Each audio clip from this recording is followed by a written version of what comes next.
Dinamarca es el primer país en declarar el fin de la pandemia y Noruega levantó la mayoría de las restricciones impuestas para frenar el COVID-19. Bueno, ¿es posible que tengamos nosotros un escenario parecido aquí en Chile? Vamos a conversar de este tema, también del explosivo aumento en los contagios. Vamos a tomar contacto, lo vemos en pantalla, con el infectólogo de la Universidad de Chile, el doctor Miguel O'Ryan. ¿Cómo está, doctor? Buenas tardes. Hola, Matilde. Muy bien, muchas gracias. Bueno, hoy día estamos llegando prácticamente a los 30.000, pero es un número que es bien relativo porque podría haber muchos más por los tests que no se realizan y los que no se informan. Pero, ¿cuán preocupante ve usted este número? ¿Tenemos que seguir mirando este número? Bueno, sí, preocupa, obviamente preocupa cuando todavía tenemos una diseminación muy masiva de este virus. Podríamos decir que es claramente una variante de SARS-CoV-2, Omicron. Podríamos hablar de la pandemia de Omicron a esta altura, que tiene particularidades de su tremenda infectividad, prácticamente no conocida con otros virus, y esta particularidad de tender a causar cuadros más de infección respiratoria superior, pero ojo, esa es la mayoría, pero en la medida que las infecciones son masivas, también hay pequeñas proporciones de personas que tienen infecciones respiratorias más bajas e incluso personas que están entrando en la unidad de cuidado intensivo, que acabamos de ver hoy día ya una especie de incremento sobre los 500 casos de unidad de cuidado intensivo, casi con toda seguridad de Omicron, grupos de alto riesgo, especialmente adultos mayores, probablemente personas no vacunadas. Entonces, todavía lo vemos obviamente con preocupación, no con la dramática preocupación que teníamos el año pasado, antepasado, cuando la severidad era 10 veces superior o más, pero dado la masividad de los casos que tenemos ahora, entramos en otro terreno, en un terreno de personas, muchas personas sintiéndose mal, con cuadros tipo gripales o con decaimiento que dura 4, 5, 6 días, muchos, y ojalá la mayoría, si no todos, aislándose.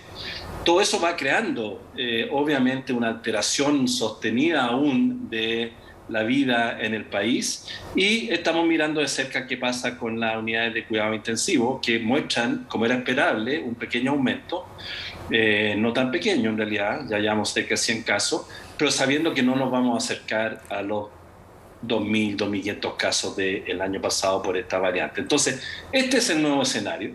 ¿Y qué se hace frente a este nuevo escenario? Porque además, doctor, sabemos también que cuando esto llega a su pic, después baja con la misma velocidad que subió.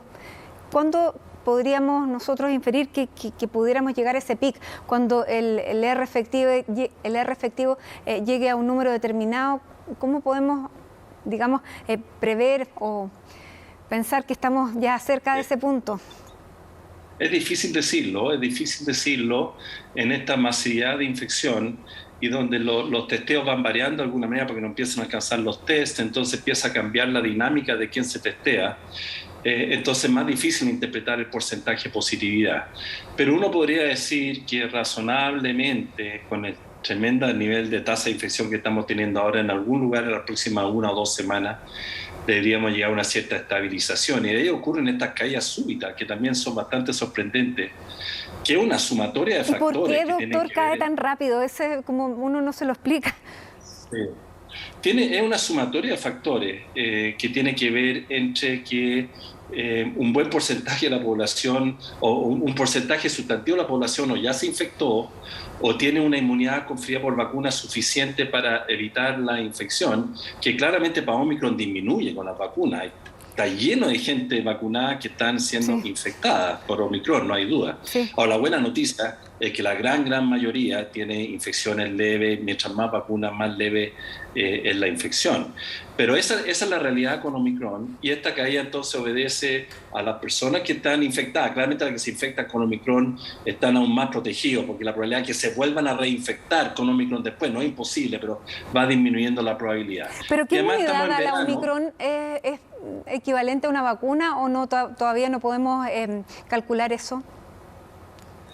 Lo más probable es que sea un equivalente a un refuerzo de vacuna contra sí mismo, si surgiera otra variante después muy diferente, a lo mejor no sería tan buena la protección contra esa otra variante, como pasó con Omicron.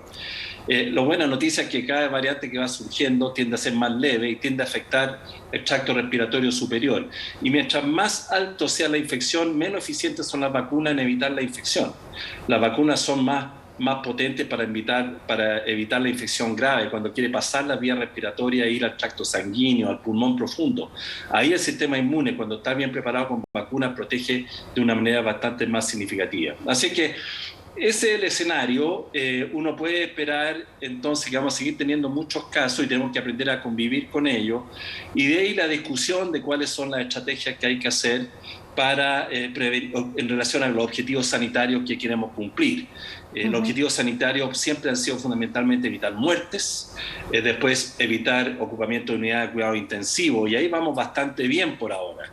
Pero ahora surge un tercer objetivo sanitario que Omicron nos pone a prueba, que es con tanto nivel de infección, personas con cuadro leve a moderado que dejan de trabajar, que dejan los hospitales, dejan las unidades de cuidado intensivo, y eso empieza a producir otro tipo de estragos diferentes en este nuevo curso de la pandemia.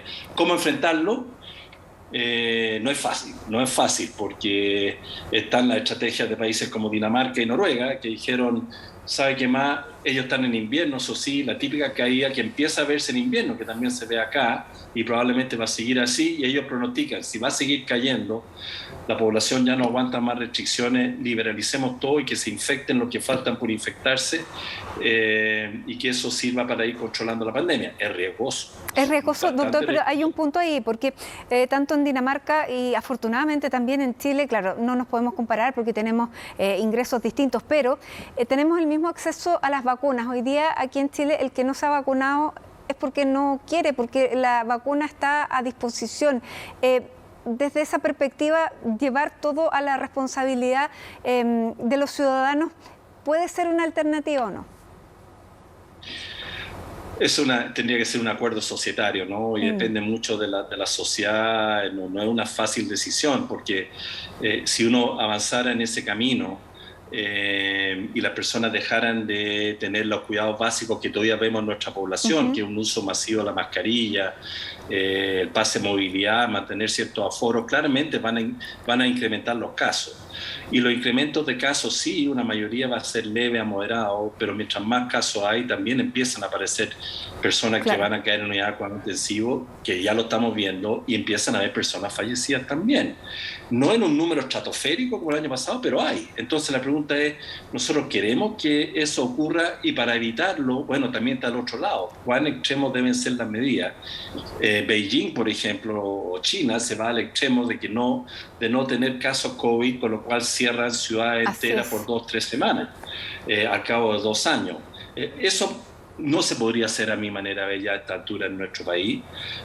Habría que realmente convencer, en nuestro país hay que convencer a las poblaciones, no se puede llegar a hacer dictamen simplemente por la autoridad, y creo que habría que tener un discurso muy claro de por qué habría que tomar una medida tan intensa, y tendría que estar apareado por un incremento claro, diría yo, ya de pacientes que están falleciendo, cosa que no se está viendo afortunadamente y que esperamos que no ocurra. Así que el balance de las medidas, que a mi manera de ver hasta la fecha han sido muy razonables, con la severidad de la pandemia, es un ejercicio, por cierto, muy, muy complicado.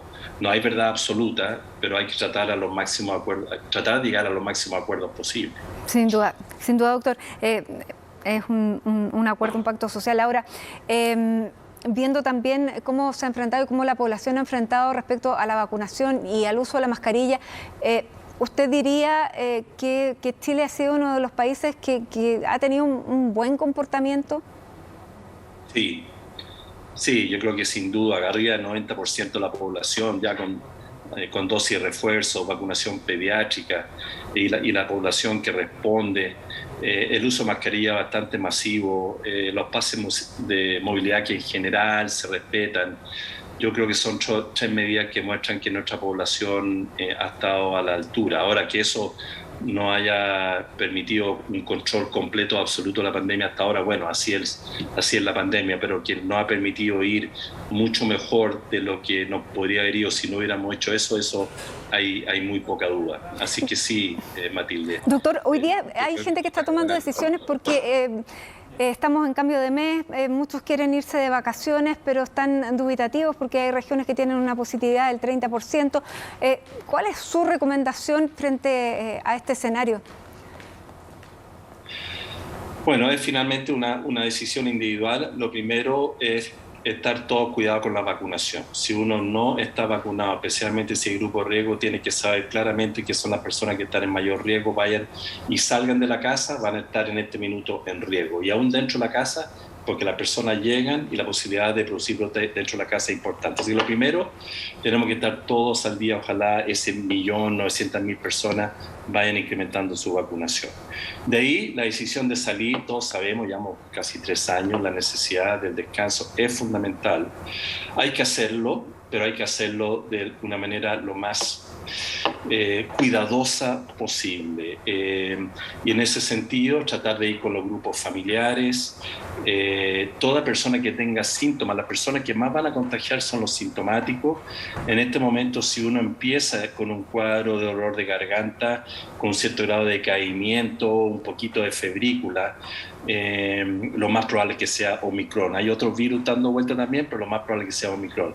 En ese caso, aíslese por 7 días. Si se puede tomar el test, mejor.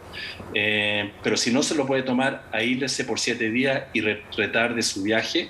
O si va a viajar, ande solo en el auto y no entre en contacto con otras personas hasta al menos por 7 días. Yo creo que esa es la medida que podemos hacer hasta ahora. Y dentro de lo posible, los aforos, tratar de limitarlos razonablemente. Todos sabemos también la necesidad de los restaurantes, de todos los lugares de esparcimiento, de sobrevivir en esta época. Yo creo que los restaurantes en general lo han hecho muy bien también en mantener los espacios y en exigir los pases de movilidad. Yo diría que eso tenemos que mantenerlo todavía unos cuantos meses más hasta que veamos ya una baja clara de esta curva. Muy bien, doctor Miguel O'Ryan, muchísimas gracias por estar con nosotros y acompañarnos en cada etapa de esta pandemia que ha sido larga, pero que cada momento tiene sus exigencias distintas. Así que muchas gracias nuevamente. Un gusto. Muchas gracias a ustedes, Matilde.